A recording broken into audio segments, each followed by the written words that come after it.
Twin flames are waking up, and there's a reason for this. There's a reason so many of us are consciously awakening to our twin flame connection, and that's what we're going to talk about in today's podcast video. But first, let me introduce myself. My name is Infinity, and this is Yourself, where we talk about life, love, spirituality, and of course, the law of attraction. Why are so many twin flames waking up right now all over the planet? It's said that the twin flame connection is incredibly rare, and there is truth to this statement. It's true that historically, it's been extremely rare for twin flames to consciously interact with their twin flame counterparts and awaken to the knowing, or really the remembrance, of this connection. But on the other hand, twin flame connection or the twin flame counterparts actually exist unconsciously everywhere. In fact, every soul has a counterpart.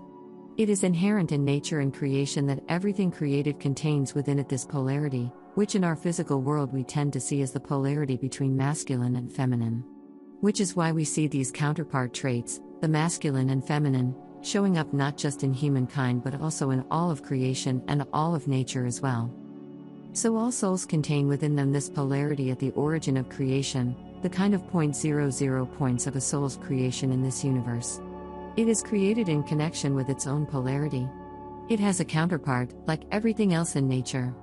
However, with that being said, it is most common through lifetimes after lifetimes that twin flame souls' counterpart souls will choose to incarnate in separate physical bodies, just as you and your twin are incarnated in this lifetime.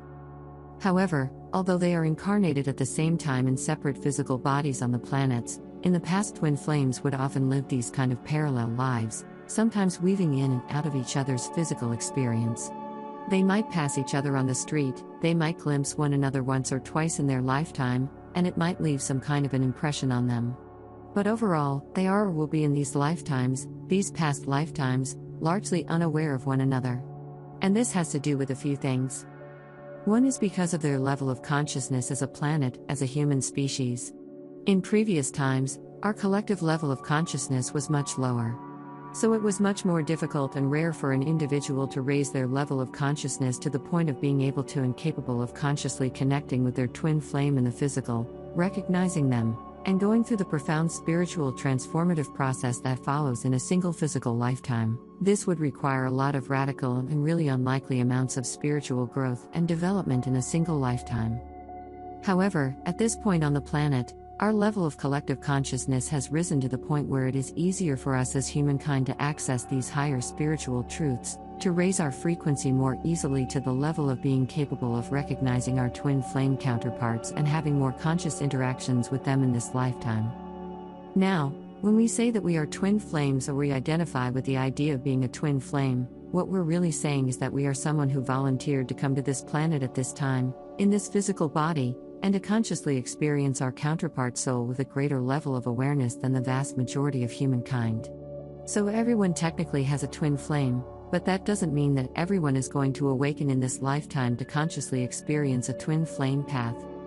So when we use the number 144,000, that comes from the Bible, and we talk about being chosen, being part of this 144,000 souls who come here to raise the vibration of the planet. I've done a separate video on this 144,000. But essentially it's not a number that necessarily applies exclusively to twin flames. We come here as souls in these kinds of different schools of training or natural ability that we accumulate through lifetimes.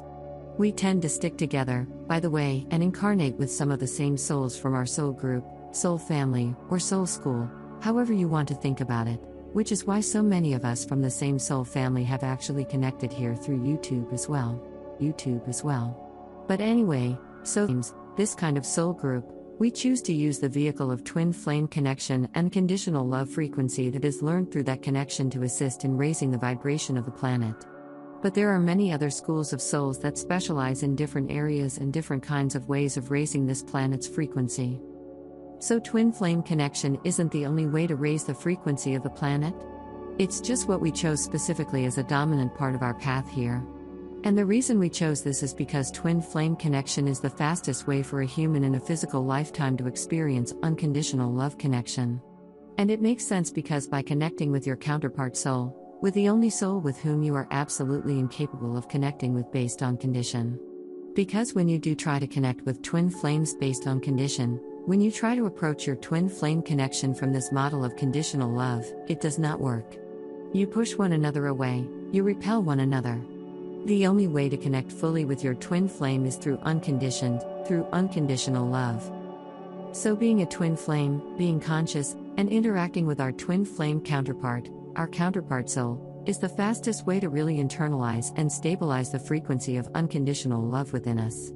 And unconditional love carries a very harmonious, organized kind of frequency which offers a stabilizing effect to the planet, to collective consciousness during a time of radical destabilization.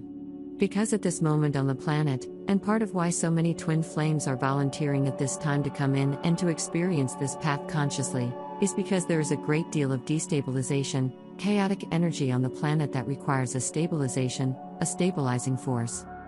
So twin flames choose unconditional love, choose to really internalize and exude this frequency of unconditional love to stabilize the overall frequency vibration of the planet and, in doing so, to heal collective consciousness, in a sense, to allow the collective frequency to rise. Now, going back to the 144,000, it's not that there are only 144,000 of these souls that volunteer to come in and to learn or exemplify these certain schools of spiritual thought or ways of being, including the twin flame path. It's simply that this number comes from the book of Revelation in the Bible, and it's commonly believed that this number, 144,000, is significant because when there are approximately that number of souls, of people who have shifted their frequency, shifted their consciousness in a certain way, at that point, that acts as kind of a tipping point where then that knowledge, that new knowing, that raised frequency becomes much more easily accessible to the collective consciousness. It's kind of a breaking over point where then everyone becomes kind of absorbed into that new way of thinking, swept into that higher level paradigm. So again, this is something that many different groups of souls capitalize on, this kind of principle, right? We choose to volunteer in certain groups, set groups of souls, because on a soul level, we acknowledge that when a certain number of people worldwide really shifts their frequency, stabilizes themselves, shifts in a certain direction, they then allow that new knowing, that new level of consciousness to become accessible to the whole, to the collective. So I hope this video was helpful in reconnecting you with some of the knowing of your own soul about why you chose this path in this lifetime if you are someone who is consciously awakening to your twin flame path. One last thing I did want to touch on is that when you are consciously awakening to your twin flame path, there are, in rare occasions, souls who are not connecting in the physical with their twin flame counterpart. One of these is a beautiful soul named Infinity Kelly. Many of you may be familiar with her work because she is a twin flame who actually connects to her divine masculine counterpart in spirit.